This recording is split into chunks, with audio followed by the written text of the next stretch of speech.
Now, I welcome another founding member of the Seeds Network, and that is Amel Djeoku.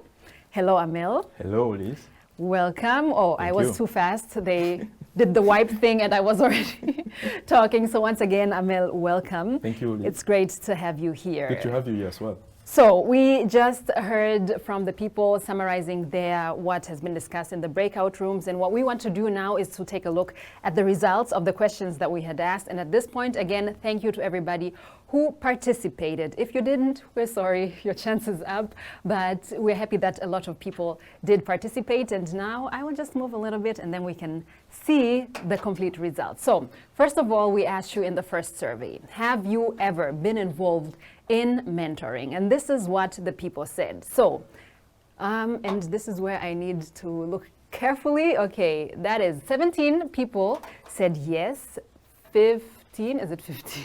16. 16 people, thank you, you're my eyes today. 16 people said no, and nobody said whether they don't know that they have ever been involved in mentoring. So it is basically the same, right? Pretty balanced, actually. It is very balanced, and that means that there still are a lot of people that need to be convinced. Yeah. I mean, for many people being here in Europe and working in European company, mentoring seems to be common because it's not part of the development of employees. But when we look back in Africa, or particularly in Cameroon in this case, it is not so common, let's say, to mentor entrepreneurs, people starting their own businesses. But that's, when we had the idea of starting this mentoring program, many people were like, are you sure it will work, right? But it was worth it. So we had it try. And the outcome, you saw it before, was pretty impressive and motivating us really to go further in that direction.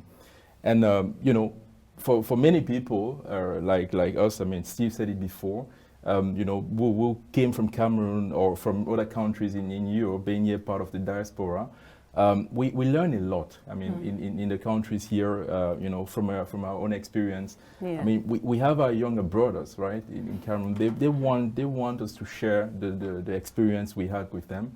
But as you know as well, mentoring is not enough, right? So they need as well something, to kick off their business, and that something is really more than just mentoring. It's about financing as well. Yes, and that is what we'll look at in our next slide. So the second question was all about investing, and we can take a look at the results of the question that we had asked on that particular issue. So we asked, are you currently investing in Africa? So may I help Amel, you? you are welcome to help me. So, from this chart, it's not that surprising, actually. There are already a lot of people involved in investing in Africa.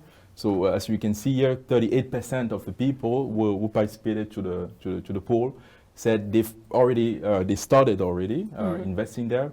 And the rest, which is around 62%, no, they haven't done that yet.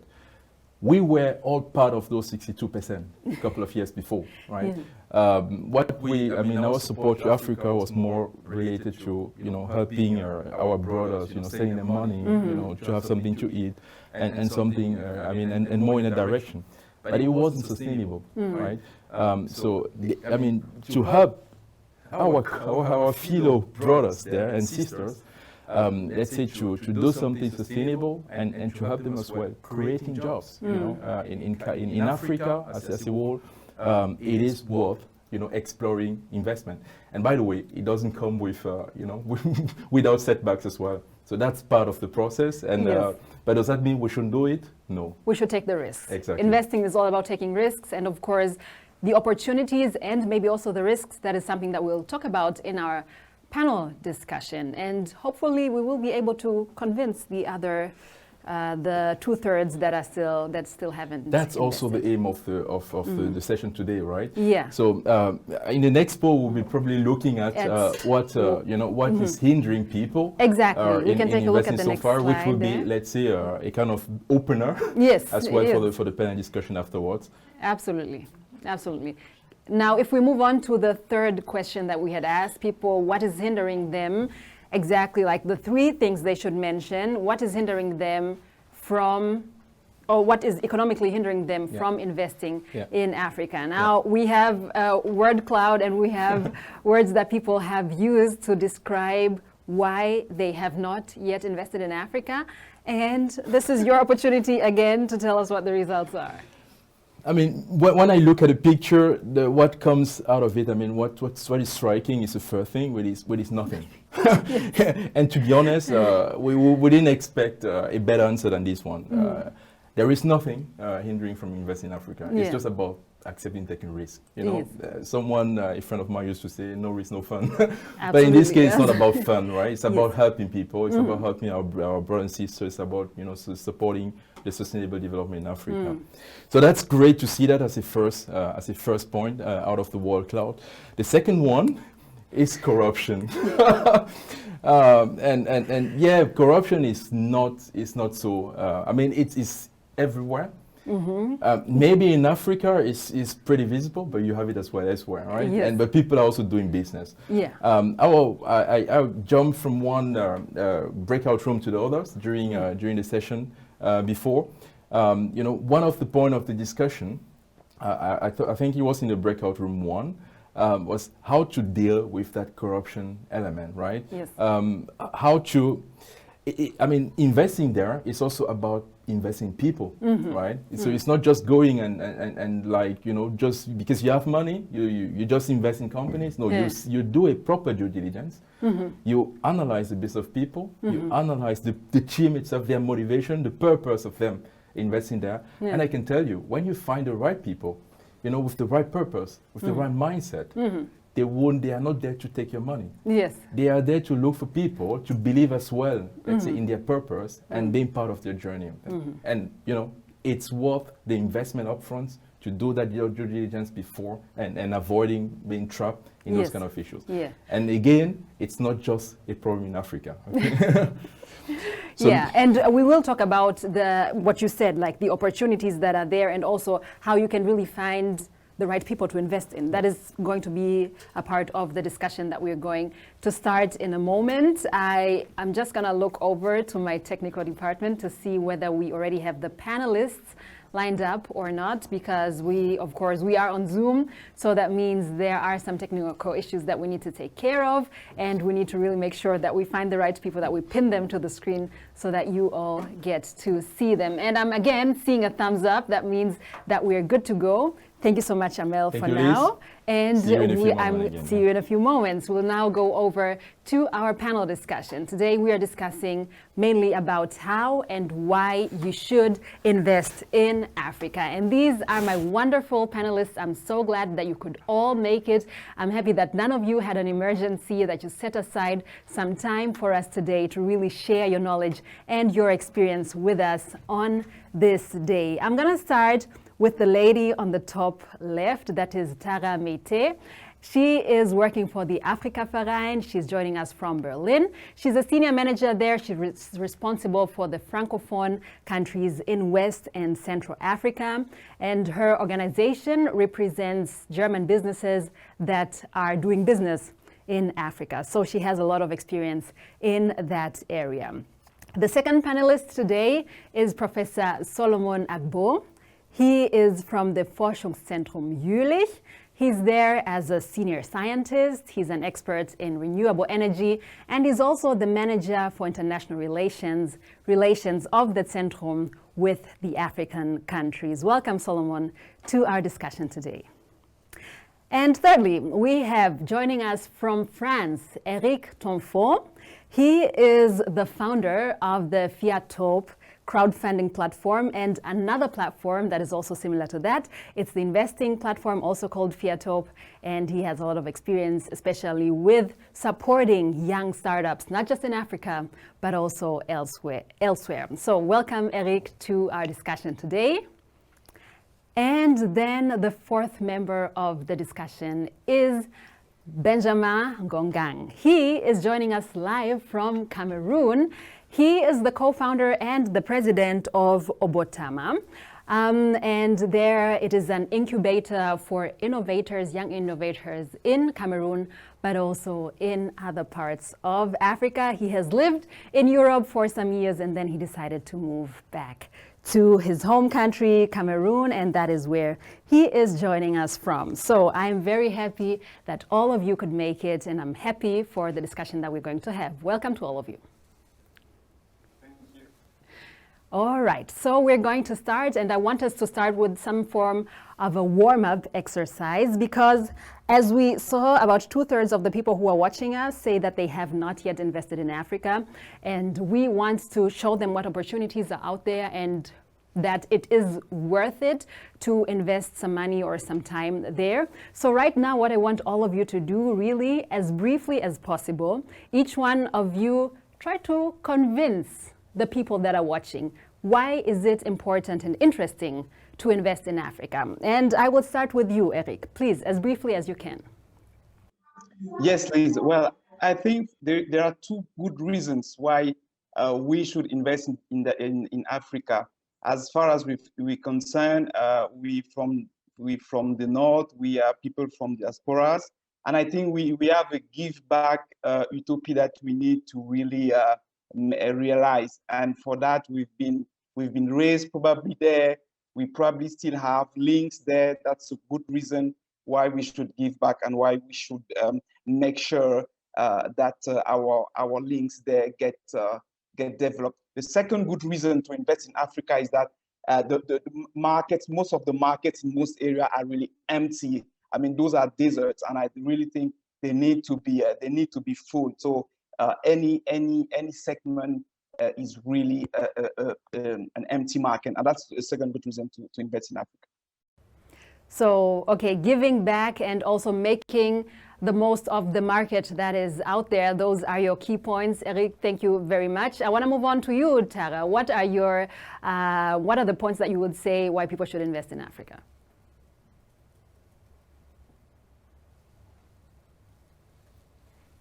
We can't hear you yet. Tara, can you hear me? Okay, I see you nodding, so that means that you can hear me, but as far as I know, we can't hear you right now. If you could say a few words, and then we can see whether there's something that we need to do with this setting. All right, now we are able to hear you, so you can go on.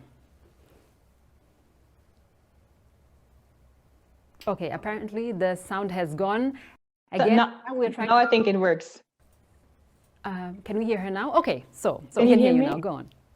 Okay, perfect. So there are a lot of reasons. I think, first of all, it's a whole continent. So you have more than 50 countries to invest in. These are quite a lot of countries. You have natural resources. You have a young and growing population that is highly motivated. You have several countries with the highest GDP rates. So there are many, many reasons. I think the question we should ask ourselves is not why we should invest. The question is, can we afford not to invest in African countries? Because no African is waiting for the latecomers. So if we want to invest there, it's now. So why should they wait for the latecomers that come at the end? So yeah, I think there's nothing to add. It's really not the question why we should invest. It's the question if we can afford not to invest now, to keep it short. Thank you very much. All right, then let's see what Solomon has to say. Please just briefly, what are your arguments for investing, or what are the dangers of not taking that opportunity at the moment?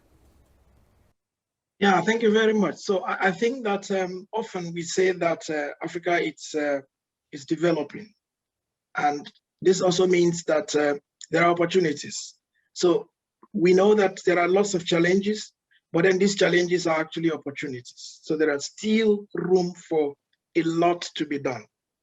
Virtually everything, in every sphere, in every sector, we still have rooms. We still have things that can be done that will not just make impact, but also create that's a venture, that's business for anybody that would want to go in. So I think that in addition to all that my fellow panelists have said, there real opportunities because there are still challenges everywhere in all the African countries. Thank you, Solomon. And now the challenge is, of course, for Benjamin to tell us something that hasn't already been said by the other three people. The floor is yours, Benjamin.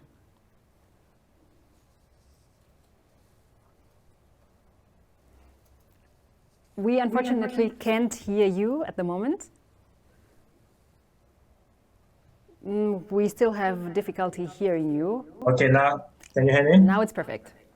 Okay, perfect. Yeah, so the other panelists have already said a lot about that, but I just want to maybe focus again on the challenges we are facing.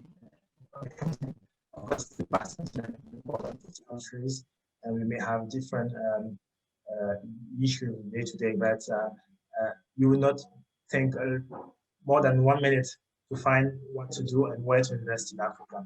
You turn your head to the energy issue, you turn your head to the distribution of food issue, the health, everything. I mean, you can do it because you want to give back, as Eric said, or because you are looking for new opportunities after the big opportunities you may have already find on Google, Coca-Cola, Facebook, whatever. But here is one of the biggest parts of our planet, which still needs a lot of investment. The place is very green again, so just come, see by yourself, and you will find a lot of reasons to invest in that. Thank you very much. You tell us to go there and see for ourselves. And that is actually what you did a few years ago. You said, okay, bye-bye, France. I'm going back home because I know that there are a lot of opportunities there. I've lived my life in France, and now it's time to venture into new paths. So tell us a little bit about what investment from the African diaspora means for people on the ground in Cameroon, where you live. You every day work with startups in Cameroon, and does it matter to the people who are just building a small company whether the money that they get from the investors is from somebody in Cameroon or whether it is from somebody living in Europe? Actually, no, it doesn't matter really, because they are in like every entrepreneur or startup, you have an idea, you have a solution you want to implement, and then you start working on it, putting some money, and you reach this step where your means are limited. Then you want to gather more energy, more money from other people. So it doesn't matter. People here are very open. It doesn't matter if it's from Cameroon or from France, Germany, England. As soon as they have the feeling to be understood in their vision and in the work they want to implement.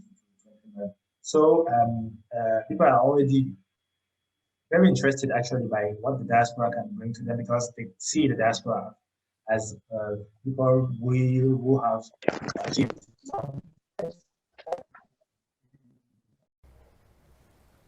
Unfortunately, the connection is not very great right now. Benjamin, we will try to get back to you. And I've seen that Eric has also gotten up and left. So we'll wait for him to come back. But then in the meantime, I want to go to Tara. So your main job is really to work with companies here in Germany who say, okay, the African continent looks like a great investment opportunity for us. When businesses come to you and tell you, well, we're not sure whether we should do it or not, what is the advice that you normally give these companies?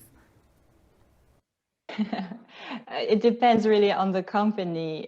So first of all, we look at the countries that are interesting for them and also look at the challenges, because I think it's very important to know about both, about the risks and the opportunities, so that you can really see the whole picture in all its complexity and take a good decision. And in my case, it's really focusing on opportunities, because there are a lot of people out there focusing on the risk. And as you know, German Mittelstand is more risk averse. So what we do is that we focus on opportunities, and also look at the challenges, of course. So in the first place, what we do is that we provide a lot of information on the markets, on the challenges in these markets. For instance, in some markets, you have restrictions on property rights or ownership rights, so that we look at the specific sector. If it's a strategic sector, you're probably gonna have to work with a partner, because otherwise you won't get access as a German company to this sector in this specific country. So this is the first thing that we do, that we look at the countries, at the sectors, at possible partners, and in order to bring people together from the German private and public sector and the African public and private sector, we organize events and make sure that you get to know each other, because you have to know and to see for yourself before you can really take a decision. So getting a lot of information about where to invest and what the environment is like on the ground seems to be very vital. Eric, I'm happy that you're back. We saw you leave for a second there, but now you're back on our screen. So you are somebody who has founded a crowdfunding platform. It's called Fiatop. And that is mainly for people who have startups, who say, okay, I have a business idea, but I don't have enough money to really kick off this business idea. So then people can there donate and help that business kick off. And what you're now working on is an investment platform where people who have little or more money can really look through different projects and say, this is a project that I want to support, or this is the kind of project I believe in, and this is where I want to invest some money in. Now, it sounds a bit like something that is risky if you say that you're going to invest. If you're going to donate, then the money is gone, you will not kind of care about it. But if you're investing, you want to know, okay, what is going to happen with my money? So how do you convince people who are watching and listening, who say, okay, why shouldn't I rather just take the money that I have and invest it in big companies that are maybe already in the stock exchange, instead of investing in small companies that haven't even really started operating? Yes, that's a good point, Liz. I think we have several challenges that we put forward to really motivate the investor. The first one is that those SMEs and startups on the continent are really having a hard time really, getting seed capital, getting development capital. And the thing to say is that if they're not helped, if they don't have the right push, and there are not that many opportunities for them to get the push. If they don't have that push, then they're not going to exist for a long time, or they're not even going to be there. So that's the first thing that we want to tell investors as far as we're building this platform. The second thing is, well, the risk is there, of course, but one reason we want to use to mitigate the risk of investing in this startup, because when you invest in Europe, generally you know that, for example, if you invest in agriculture, you have a return of 7%. You have, very good averages that are well understood. But in Africa, we have different perspectives, we have different contexts, and it's really harder to really come up with these figures. But what we bring, the value that we try to put there is really to monitor these companies, to make sure that the investment is really taken care of, because we're going to sit there on the board of the company. We're going to go there and be with them, I would say not every day, but every month, making sure that they're making the best possible use of the money. And I think with that, we really are putting together really, the good layer of risk mitigation. And the third point I want to say is that, well, we need to make sure that in this give back perspective that we want to accomplish, we need to understand that, yes, there is a chunk of also what we can have in our savings that can go back, and that can really help, help have us develop our space, develop our continent, and bring these little companies really to flourish. Okay, so the accountability also is, of course, an important issue because people want to know what is going to happen to my money. And if you say that you will really be doing that kind of follow-up, I believe that that also encourages people and kind of lets them be a bit more relaxed about what is going to happen once they invest. Now, I want to bring Solomon to our conversation. Solomon, your field of expertise is renewable energy. And when I think of the energy sector, especially in Africa, I think that, okay, that has already been taken either by the government or it is also something where it's either the government or big private companies that have largely invested in it and that have kind of taken over that market. So tell us, are there investment opportunities for just individuals like myself in Africa in the renewable energy sector? Yeah, thank you very much. I think that without thinking about it twice, my answer is yes. We still have, for example, in the whole of Africa, you still have about just 50% of our population with access to energy. There are in specific countries, in Nigeria, for example, where the situation is even much worse. So I think that the investment space in the field of renewable energy is huge in Africa. In one part because we have a lot of we have a huge resource in terms of renewable energy. So be it PV, be it wind, be it even also hydropower.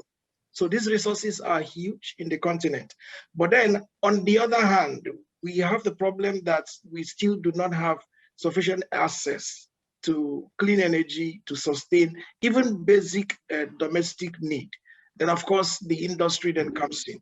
So I really would say that this is one sector where we still have a lot of challenges, but where we also still have a lot of opportunities for private persons, for companies, for any group of people that really would be interested in investing. It's a huge field.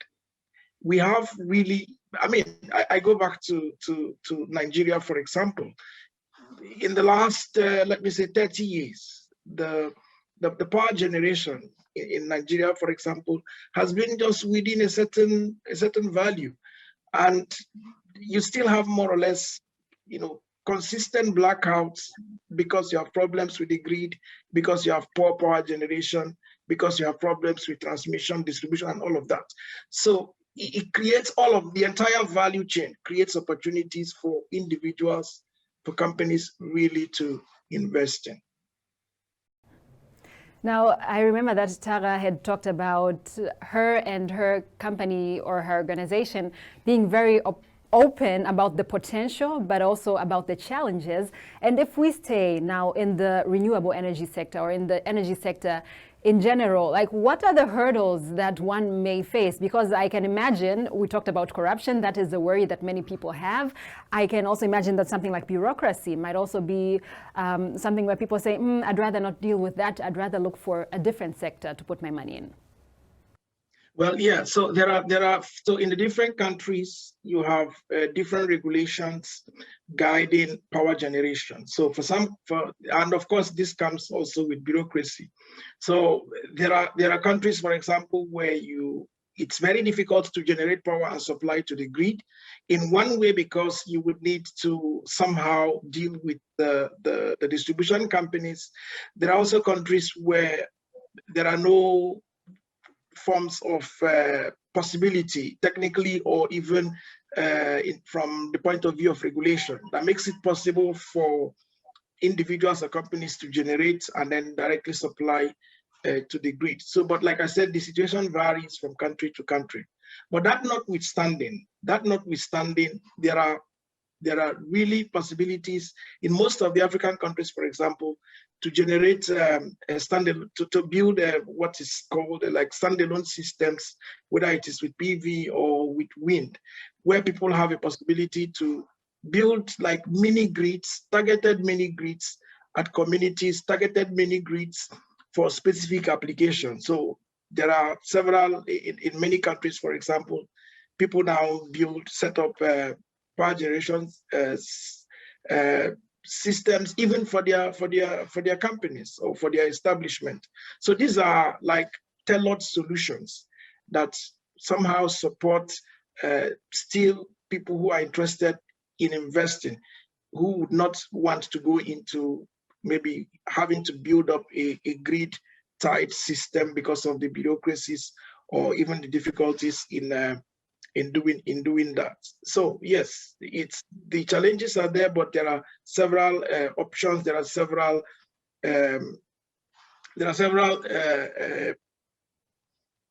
forms in which power can be generated and utilized in the different African countries.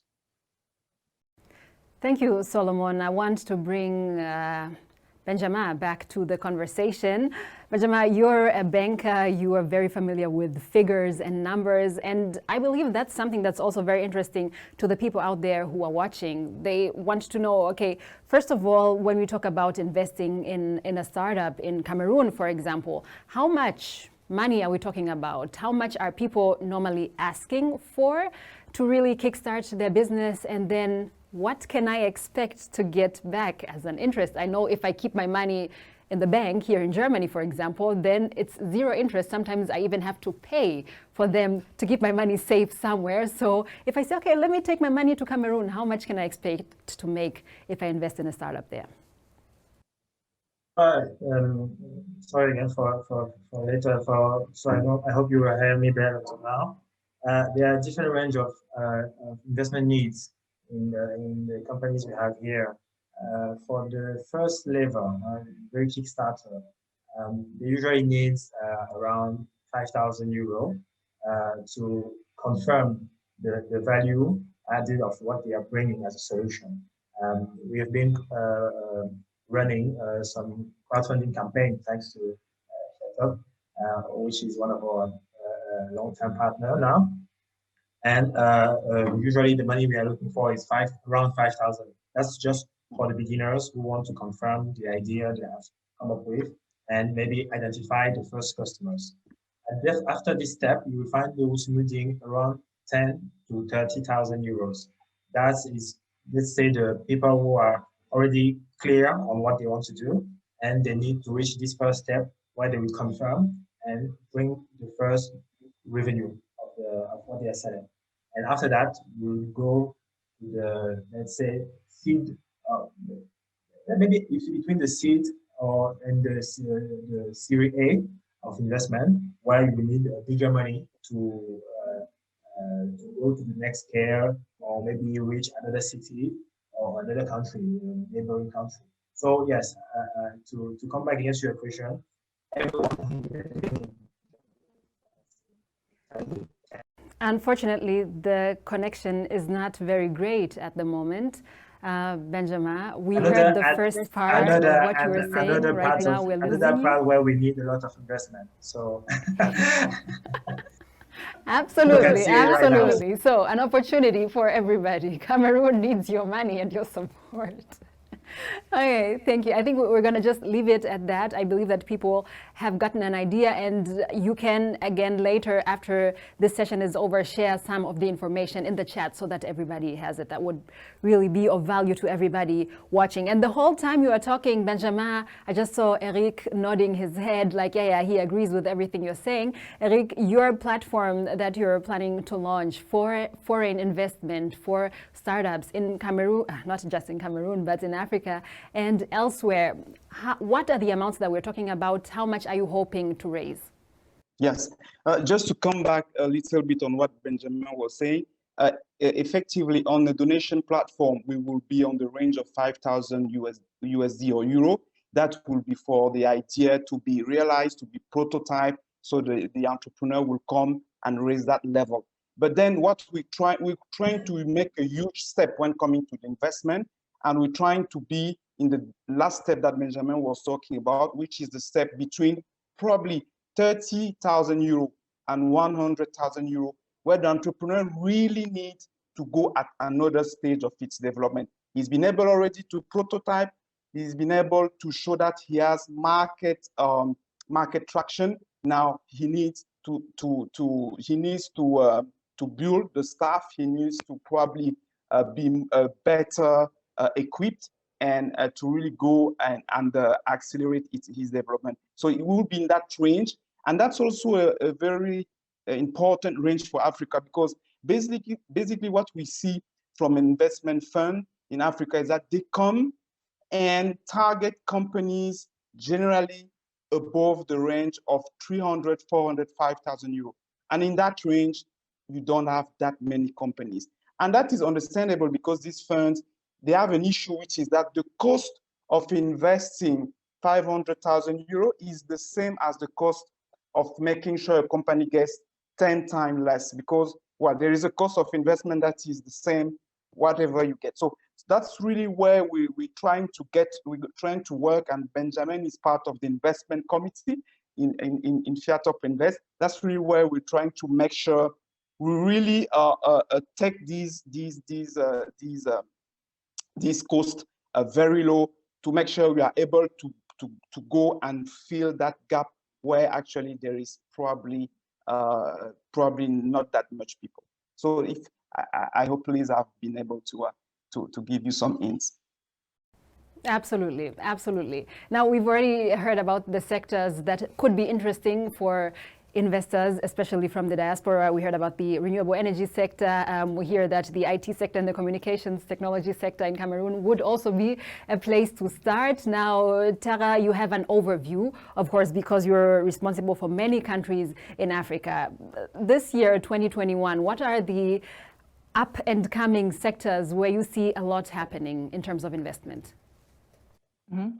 What was interesting in this year is that everything was different, and in some countries you were expecting some developments that didn't happen. We realized that some countries were more resilient to the pandemic and to the shock, so everything was kind of different. And what I found very interesting during this last year was to see that in many countries new business models were developed really in the countries.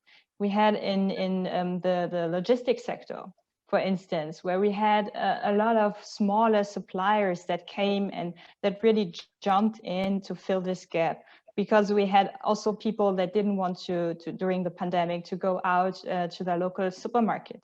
So there was a whole chain of services provided to bring these goods to the people, or who wanted to order food, which they couldn't do before in their country because the service wasn't provided.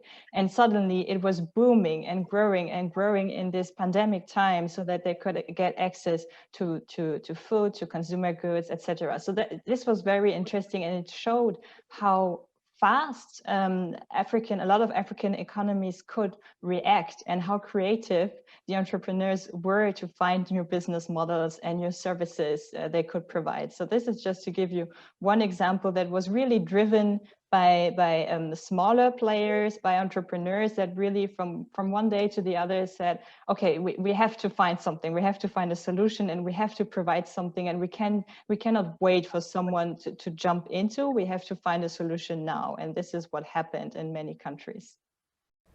Now, if I am living here in Germany, I will not be able to know that there's a company that is being founded somewhere, let's say in Nigeria, in Cameroon, or elsewhere, that is going to do some kind of food delivery. So how do I stay up to date to know, okay, these are the investment opportunities that are happening right now? Would you say that it's important, or it's advisable for, let's say, me as a person from Tanzania to start looking for opportunities in Tanzania because I'm familiar with the country? I think it's really key to have local partners you talk to. You cannot from the outside, this is just not authentic, and sometimes you don't even see what a certain need or a certain challenge, because you cannot imagine it, because it's not part of your reality. So you really need to work with someone who's on the ground, and that's what we do. We have a lot of local partners we work with, we talk to, and that's where I get a lot of information from, because it's not something that you can always read in the media, or you can just find out on the internet. It's really something you have to discuss with the people. And just one example is payment methods. For instance, I'm sure that until today, a lot of members of my family think I just don't want to send them money using my phone. And I'm like, no, it's just not possible. That's something that doesn't work. It's just not possible from Germany to send, using an SMS, to send some money back to your home country, which is something that you can easily do. So it's something that you cannot know if you're not there, and it's something you cannot imagine and foresee if you're not interacting with people who will then have to pay. So this is a good example that show that you really have to have local partners and strong relationships and communicate with people on the ground.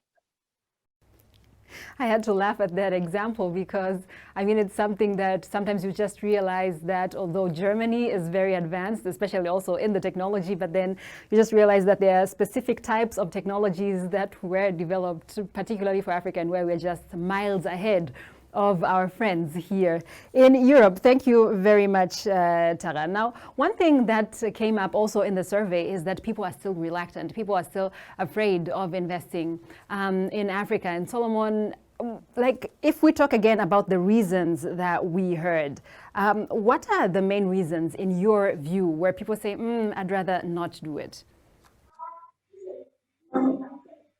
Well, I think that so one, I think Tara already gave a very provided a very clear solution.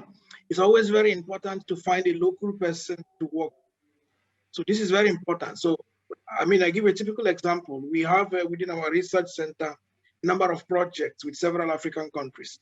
One thing that we always do is that you have to find a local partner, a local university, a local research institute that you are going to work with. So if you would need to bring infrastructure, if you would need to do some joint research, you have to find the local people that would give you guide. So you have to somewhat also customize what you want to do so that the local people will also have a benefit. So that's one thing.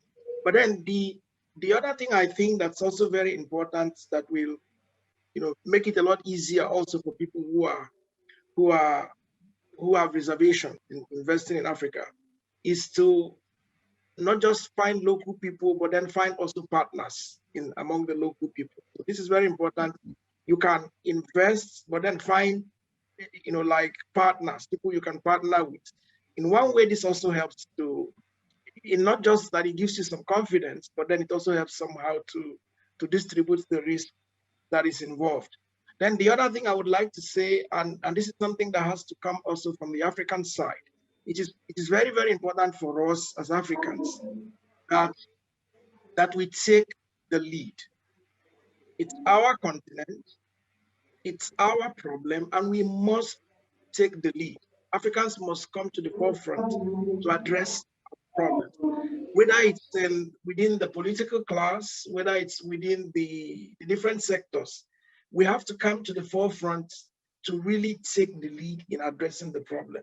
I give an example. We have, I spoke with somebody last week, a German, and then who told me, I will not mention the country, that somebody went and invested about 100,000 euros in a country, built up a factory, and then after 5 years, somebody from the country comes and says, this land is my land.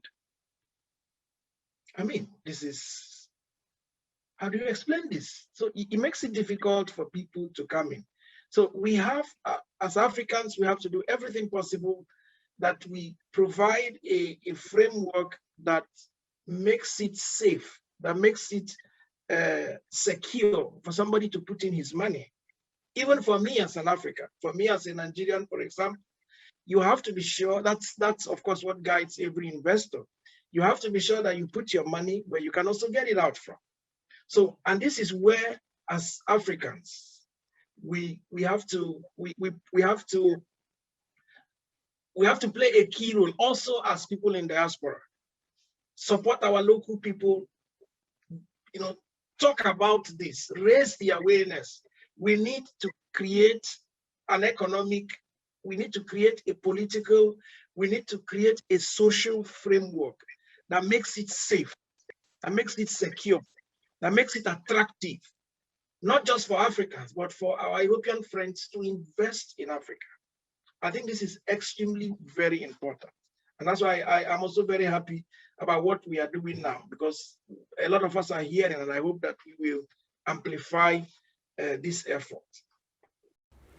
So you mentioned a very important point there, the issue of raising awareness to allow the thousands of people from the diaspora who will live here in Europe and maybe elsewhere to really be aware of the opportunities that are out there. So Benjamin, you're in Cameroon and you work together with these startups. How do you tell other people who are in Europe or your friends in France about where they can invest and why it is important for them to do that? Okay, first of all, I tell them that if not us, who? Because as Simon said, no one will develop this continent if you don't consider it as important as the other consider their own continent. So I used to start with the simple thing of life. I mean, we only hear some entertainment after a very tough week. And so this is one thing where you can bring innovation, because people consider entertainment as just going to the bar and have a beer. But there are a lot of ways where we can invest and change the view. Also, the health system needs some improvement. We are currently working with a startup named WeCare, which is trying to help people access to the doctors in a remote place. And of course, there are a lot of other examples I can give there, but just as the other said already, have a partner in the country where you want to invest. Just have a look at the news there, the neutrality, and for me, the most important thing is just to come and stay more than 1 week for vacation or holidays. Just stay, take some weeks, come back again, and with time, you will maybe address the right thing or find the right place, the right opportunity to bring your investment. Thank you. And I already see some people going to their phones and looking for the prices of flights to Cameroon to other countries. Go and see that potential and those opportunities that you have mentioned. Now, maybe I believe that you, all the four of you, have already been able to convince people and really interest people in investing in Africa. But somebody may say, okay, I live here in Europe, but I'm on a very tight budget. Maybe I have a family that I have to support here in Europe. Plus, I have a family back in Africa that I also have to send money to from time to time. Investing is not only about money, although money, of course, as you have mentioned, is very important. Benjamin, tell us about the other ways that somebody can make an impact and can invest, even if it's not of monetary value. Well, the money, the skills are very important. These startups also need a very strong board. You can't afford having a McKinsey consultant in their board or in the company as financial manager. So if you can almost bring your money, or even not the money, just bring the skills you have and the 10 years experience or 20 years experience you have in a specific sector worldwide. It's also a great value for them. When Mark Zuckerberg founded Facebook, he had the chance to attend the best world schools of the world. They don't have this chance. So if you did, bring them this opportunity to have a clearer view of the challenges of the opportunities in the world, and also your network. So that's the kind of thing the seed organization doing during this Nabiko mentoring program. Yeah, so the skills is very important. Thank you. And now, Tara, I need a word of encouragement from you. Do you believe that we as individuals living here in Europe can really compete with the big investors from here in Germany? If we come with a very few euros and say, okay, this is all I have, this is all I can invest, and you have a big company that says I can give you much more than that, is there a chance for us and for our money really to be taken? I think that Eric is already proving that there are ways, and I don't know if it's good news when I tell you that a lot of investments from Germany are not coming from big investors. because we have a lot of small and medium-sized companies, so they invest their own monies when they go into countries. And it's not only there, it's what Benjamin already mentioned, is that they also bring much more to the table that you cannot quantify. They also bring technology transfer, knowledge transfer, TVET, so technical and vocational education and training. And this is something that you should not underestimate. And a lot of small companies I work with are also they have really a personal relationship with the countries and with the people they work with. So it's really close to their hearts. And this is something you should never underestimate when you work with a partner who's really interested in working in the long term with you, and not just investing for the return on investment, but also investing for a greater goal and with impact. So yeah, I hope this is encouraging. Absolutely. Thank you. Thank you so much, Tara. And now to wind things up, I'd like to hear a final word from Eric. So when we are done with today's event, what we would like to see is people really either log onto their computers, go to Google, or call their friends and ask, okay, like, what can I do now? Like, where can I invest? Eric, you have that platform and you're very familiar with the kind of the startup scene. Where are other areas where people can get information on where the opportunities and the potential is? Well, Liz, I think you asked a question earlier, which is how, if I get money, how do I find the right project to invest in? And I want to point it out. There is a big issue of information asymmetry between the investor and the project. I remember being in Mali in 2019, and someone was telling me, I have few millions of francs, of CFA francs, that I want to pour into good company, but I don't have them. I don't see them. Please help me reach out to them. And I think, yes, as far as we're concerned, platforms can do the communication job with their skills, but we still probably need more we need media to help us to really spread the word. Yes. So, but well, now that said, people who are interested in investing will sure find the right place to do. Google is there, and typing crowdfunding Africa, typing investing Africa will definitely lead people to the right place. My end word would be to say that, well, there are probably very good incentives that I want the crowd that is here today to hear and to really keep in mind. The first one is make sure where you are with the skills you have, you probably can invest only 1,000 euro, but with the investment, you can bring your skills. That's what Benjamin was pointing at, and that's what we want to promote in Fiat Top Invest. Come with little investment probably, but come with skills. It's an investment, right, for the entrepreneur. The second thing is make sure every time you go back to countries, make sure every time you go back to Senegal, Cameroon, elsewhere, Tanzania, Nigeria, you go and take 1 or 2 days and visit companies to give you the will to invest, to understand their passion and to get the passion. And when you go back to Germany or France, you will say, hey, I've seen a good entrepreneur there, or he's really doing everything possible. I'm going to put aside of my savings 3,000 euro to give him. And the last point is, well, our continent, that's a big message. Our states are not necessarily enough and will never be enough for our economies to be built. So let's put together, that's what crowdfunding, that's the magic of crowdfunding. Remember, it has built the Statue of Liberty that you see when you fly down to New York. So it's possible to use that principle to really put our economies up and really make sure we can dream of a better Africa from Europe or from elsewhere.